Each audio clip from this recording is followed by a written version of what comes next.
All right, let's go Atlanta Falcons. Get the win over the New York Giants. It's 34-7. The Falcons are now what is it, 8-7? Can I see? 8-7. I don't have the big screen in front of me here. Giants fall to 2-13. We did not know at the time. The Falcons now are in control of the NFC South due to the Bucs loss. So the Falcons control their own playoff hopes if they can win out here. And it's all Michael Penix Jr. The stat line was not great for Michael Penix Jr. due to the interception off of Kyle Pitt's hands. 18 of 27 for 202. No touchdowns, a pick, 73.4 passer rating. But I was impressed by Michael Penix Jr. And then the Falcons aided by 2 pick sixes in this game to get to the 34 points. Yeah, it's a weird game where, I mean, the stats probably across the board are not necessarily an accurate reflection of what happened. The Giants shot themselves in the foot repeatedly. Drew Lock is just not very good. On the other hand, like the single most defining statistical play on Michael Penix's box score is the interception, which was a fine pass that Kyle Pitts somehow threw towards a defensive back and turned it over. I think overall, like if you're coming out of this game, so it was a little Bryce Youngian in that some of his good plays were like there was some drops in there. He completed 66.7% of his passes, but his PFF adjusted completion rate, once you strip out the drops, etc., was 80.8%. So an 81% adjusted completion rate is very good, 7.5 yards per attempt. But I think more importantly, when you watch the tape, it's just this is what the offense is supposed to be again, right? With Kirk Cousins limited the way he is now physically. And again, I don't think Cousins is a complete write-off as a quarterback right now. I just think that because he's physically not where he used to be and maybe never will be again, they can't run everything in the offense. There are things that Kirk Cousins can't do anymore that have to be taken out of the playbook. There's nothing out of the playbook anymore with Michael Penix in there. Like they could open up like whatever sheets of paper were torn out of that playbook to make the offense that Cousins and Zach Robinson were running over the last few weeks. They're all back in the playbook again. So it opens up this offense again. It can be a much more honest reflection of what they want to run because nothing is off the table anymore. You could almost see that from the first pass, yeah. Man. Like they ran a play action, little half roll. He's ripping deep comebacks. It got knocked away the first one, but rips a deep out later to Darnell Mooney. Some anticipation, deep outs. I was very impressed by Michael Penix. I thought the only question for me was a couple late checkdowns. He kind of hung a receiver out to dry on a check down, missed another one. But just like in preseason, man, I thought he looked comfortable. I thought command was excellent. I was writing in my notes early that he was very aggressive, and sometimes I like to tell that story through average depth of target. Hey, this guy was aggressive. His ADOT was high. That's not the final story because of the second half. They threw a bunch of screens because of the game flow. Average depth of target was over 10, though, in the first half when the game was, still more competitive.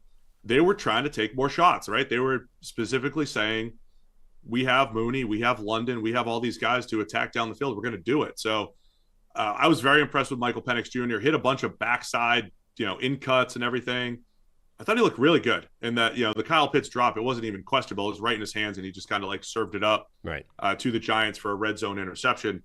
I also thought Penix, man, he's got good. He already has a good arm. He zips it on a line. I mean, he's got just really good velocity on the ball.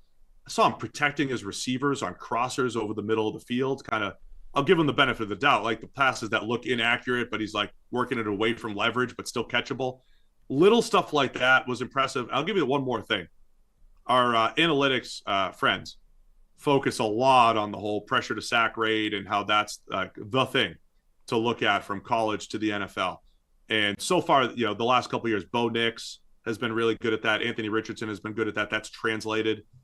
Penix had a really low number, and you saw some of that in this game as well. He didn't get sacked, didn't take those negative plays, scrambled and turned it into like a 1 or 2 yard gain here and there, right? I mean, look, we're not putting this in the Hall of Fame or anything like that, but right. I was very impressed by Michael Penix Jr.'s debut here. Yeah, I mean, look, if you just looked at the box score, you would come out of that game saying, that probably wasn't an upgrade over Cousins. If you actually watch, though, like what it did to the offense in terms of putting everything back on the table again, the fact that he didn't really have a negative play in there, It was a Kyle Pitts negative play, not a Michael Penix negative play.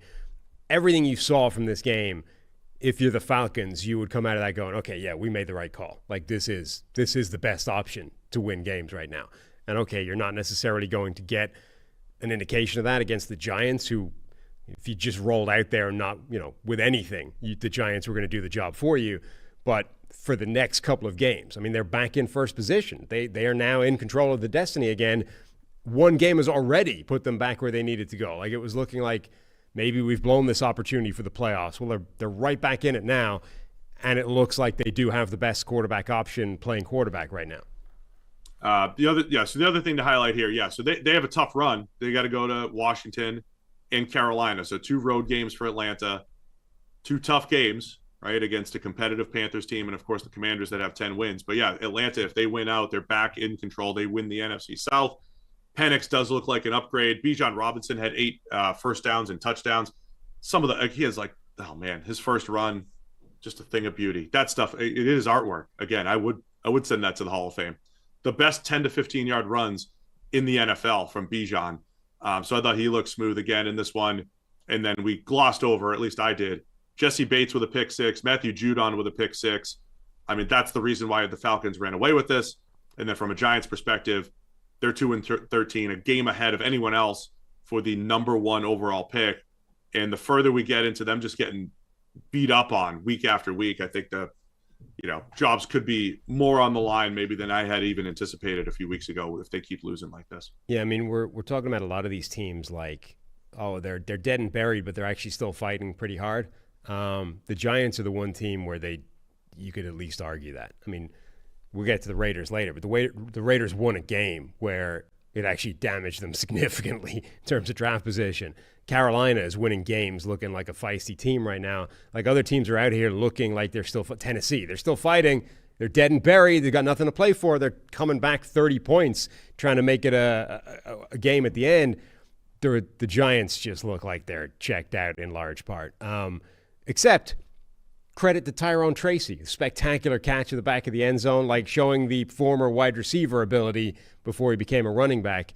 The other thing that was funny, though, is Malik Neighbors, I think, is now up to 5 illegal shift penalties on the season, which is that's one of those penalties that's it's like false start as a wide receiver, right? It's a total mental screw up that shouldn't be happening. It's a very controllable thing. Like, that's 2.5 times any other player. Are we correcting this? Are we just letting it slide because it's Malik Neighbors and he's really good? Like, what are we doing here? It's like Ricky Pearsall not forming legally for the 49ers. What's the deal?